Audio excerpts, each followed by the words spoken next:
जिन राज्यों में खिलाड़ी जो हैं अच्छा प्रदर्शन करते हैं उनको खास प्रेफरेंस दी जाती है और उनकी मेडल टैली के ऊपर उन्हें सरकारी नौकरियां भी ऑफर की जाती हैं। अगर हमारी नेबरिंग स्टेट पंजाब की बात कर लें, हरियाणा की बात कर लें, हिमाचल की बात कर लें या फिर यूनियन टेरिटरी दिल्ली की बात कर लें, वहाँ पे जो भी खिलाड़ियों की अच्छी परफॉर्मेंस रहती है गवर्नमेंट उन्हें तुरंत जॉब देती है, ताकि जो बाकी खिलाड़ी हैं उनका मोराल हाई रहे और सबको ये रहे कि हमने देश में चाहे वो नेशनल गेम्स हैं, एशियन गेम्स हैं, ओलंपिक्स हैं, उन सब में मेडल्स लाने हैं और कहीं ना कहीं हमारा जो फ्यूचर है उससे सिक्योर होगा और आगे वाले जितने भी जो प्लेयर्स हैं उनको भी उम्मीद जागती है कि हमारे पहले जो हमारे सीनियर प्लेयर्स हैं उनकी परफॉर्मेंस पे उन्हें खास तौर पर ध्यान दिया गया, उनको लेकर उनका भविष्य को सुधारा गया, तो हमारे यहाँ पर भी हमारे लिए भी ऐसा ही कुछ हो। लेकिन फिलहाल अगर हम जम्मू की बात करें, जम्मू में ये तमाम जो मेरिटोरियस प्लेयर्स हैं जिन्होंने मेडल्स लिए हैं और जम्मू कश्मीर का नाम रोशन किया अलग अलग कैटेगरीज में, अलग अलग गेम्स में, इन लोगों को भी सरकारी नौकरी मिलनी थी। लेकिन पिछले 2017 से जब से इनको नौकरी के लिए इन्होंने आवेदन दिया था, इनको प्रेफरेंस देकर बुलाया गया था, लेकिन उसके बाद से कोर्ट में केस चल पड़ा और इनकी जो जॉब्स हैं वो होल्ड कर दी गई। अब 2021 है और ये मांग कर रहे हैं कि जिन कारणों से कोर्ट में ये पूरा मसला चल रहा है आप उसे हटा कर हमें ज्वाइनिंग दीजिए। ये तमाम लोग हैं, इनसे बात करते हैं। क्या नाम है आपका? मेरा नाम अरविंद कुमार है। अरविंद जी, मुझे बताइए पूरा मसला क्या है आपका, क्या इशू कब से आपका शुरू हुआ? सर, हमारे इशू है कि एक तो SRO 349 के तहत हर साल जम्मू कश्मीर में जो 25 मेरिटोरियस स्पोर्ट्स पर्सन है उनको अपनी योग्यता के अनुसार अलग अलग सरकारी संस्थानों में रोजगार दिया जाता था। लेकिन उसका आखिरी बैच जो लगा था 2013 का लगा था। उसके बाद कुछ बातें हुई जिसके तहत मैटर सब जुडिश हो गया, लेकिन उसको भी हल कराने के लिए कुछ नहीं किया गया। दूसरा हमारा मेन इशू वो है स्पोर्ट्स पॉलिसी। स्पोर्ट्स पॉलिसी का काम हर 2-4 साल बाद, 5-7 साल बाद स्टार्ट होता, 2-3 महीने चलता, फिर रुक जाता, फिर 2-3 महीने चलता, फिर रुक जाता और स्पोर्ट्स पॉलिसी बनके तैयार हो ही नहीं रही।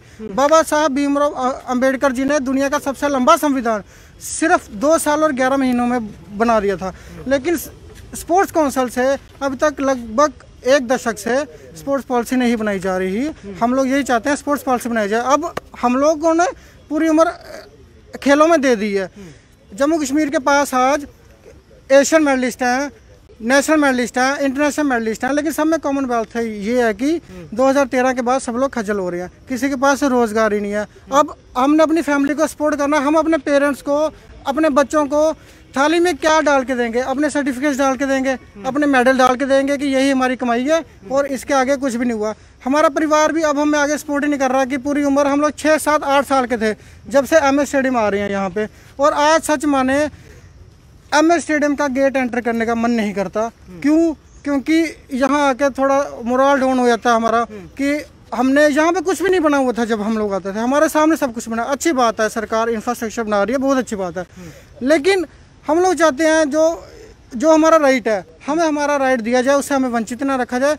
हम लोग उपराज्यपाल श्री मनोज सिन्हा जी से यही अपील करते हैं कि सर इस मामले को अपने हाथों में लें और जल्दी से जल्दी विदिन मंथ या विदिन 2 वीक्स इसको सॉर्ट आउट करवाएं कि हमें हमारा अधिकार मिले, हम लोग आगे बच्चों को सिखा पाएँ, उन्हें बता पाएँ कि हमने पूरी उम्र खेलों को दी है और आज हमारे पास रोज़गार है, वेल सेटल है। ऐसे पुरानी एक कहावत होती थी कि खेलोगे कूदोगे हो जाओगे खराब, पढ़ोगे लिखोगे बनोगे नवाब, लोगे कूदोगे।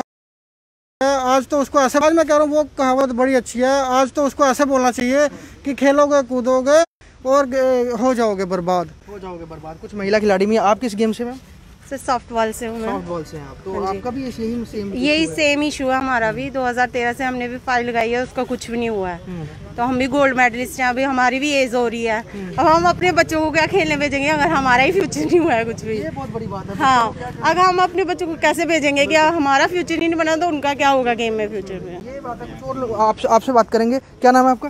सर मेरा नाम नैना कश्यप है। नैना, मुझे बताइए कि आप लोगों को देख के बच्चे जो हैं कहीं ना कहीं आइडियल समझते हैं, वो गेम्स में भी आते हैं, लेकिन अभी के समय में जिस तरह से आप लोगों को काफ़ी लंबे वक्त से इतना क्वालिफाई करने के बाद अच्छे मेडल्स लेने के बाद भी जम्मू कश्मीर सरकार प्रेफरेंस नहीं दे रही है, डिले कर रही है, आगे वाले प्लेयरों पे इस पर असर पड़ता है? सर इसका बहुत ज़्यादा असर पड़ता है।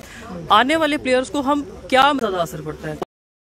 आप स्पोर्ट्स में मैसेज देंगे कि आप स्पोर्ट्स में आओ, लेकिन हम कैसे उनको एनकरेज करें कि में आओ। जब वो हमें देखते हैं वो बोलते हैं कि आपने इतना टाइम दिया, अगर आपने 10-15 साल ग्राउंड में दिए हैं और मेडल्स निकाले हैं, उसके बावजूद भी आपको गवर्नमेंट जॉब नहीं मिली, आपकी कोई जॉब सिक्योरिटी नहीं है। आप अदर स्टेट में देख लीजिए, हरियाणा देखिए, पंजाब देखिए, मेडलिस्ट प्लेयर को टॉप प्रायोरिटी पे रख के डीएसपी रैंक तक दिए जाते हैं, और हमारे यहाँ पे मुझे लगता है एक 4th क्लास की जॉब तक नहीं प्रोवाइड की जा रही है। 2013 में लास्ट ये रिक्रूट हुई थी जो स्पोर्ट्स काउंसिल के SRO 349 के अंडर, जो हर साल के 25 वैकेंसीज होती थी। 14, 15 और 16 3 साल की इन्होंने इकट्ठी निकाली 17 में, 2017 में 75 वैकेंसी निकाली। पहले ये वैकेंसी निकालते हैं, उसके बाद कुछ रूल्स फ्रेम करते हैं, जो ये कोर्ट में चला जाता है, केस हो जाता है, सब जुडिशियल हो जाता है, ठीक है। अब हमारे उन 10 बच्चों या 8 बच्चे जितने भी बच्चों ने केस किया है, उनकी वजह से हम ये बाकी वाले बच्चे क्यों सफ़र कर रहे हैं। एटलीस्ट इसमें जो मेरी रिक्वेस्ट है, जो हमारी काउंसिल की मैडम है नुज़त गुल मैडम, सेक्रेटरी जो है, न्यू आए हैं, फीमेल हैं, उनको फीमेल्स का दर्द जो है वो समझना चाहिए, जिन्होंने इतना टाइम 15-15, 20-20 साल ग्राउंड में दिए हुए हैं। तो मेरी उनसे रिक्वेस्ट है कि मैम इसका एक ऑल्टरनेट सोल्यूशन निकालना चाहिए कि वो 10 वैकेंसीज, अगर फॉर एग्जाम्पल 10 बच्चों ने केस किया है, वो 10 वैकेंसीज आप रिजर्व कर दो उनके लिए। अगर वो केस जीतते हैं तो उनको वो वैकेंसी दे दी जाए, अगर नहीं जीतते हैं तो जो लिस्ट में नीचे बच्चे होंगे उनको दे दी जाए। एटलीस्ट वो जो 65 बच्चे हैं उनकी तो लिस्ट आउट की जाए। 2017 में हमने फाइल लगाई है, 18, 19, 20 और अब 21 भी हो गया है, तो सर कब जॉब मिलेगी हमें? इतना टाइम हो गया, अब तो हमारी एज भी 32, किसी की 33, 35, 30, 40 तक जा रहे हैं। अब क्या स्टेट स्पोर्ट्स काउंसिल ये समझता है कि हम इस उम्र में भी आके दोबारा मेडल निकाल के दें? ये एक अपने आप में एक चैलेंज है। एक स्पोर्ट्स प्लेयर की जो लाइफ होती है वो 18 साल से लेकर 30 साल या आप कह सकते हो 33, 34 तक होती है।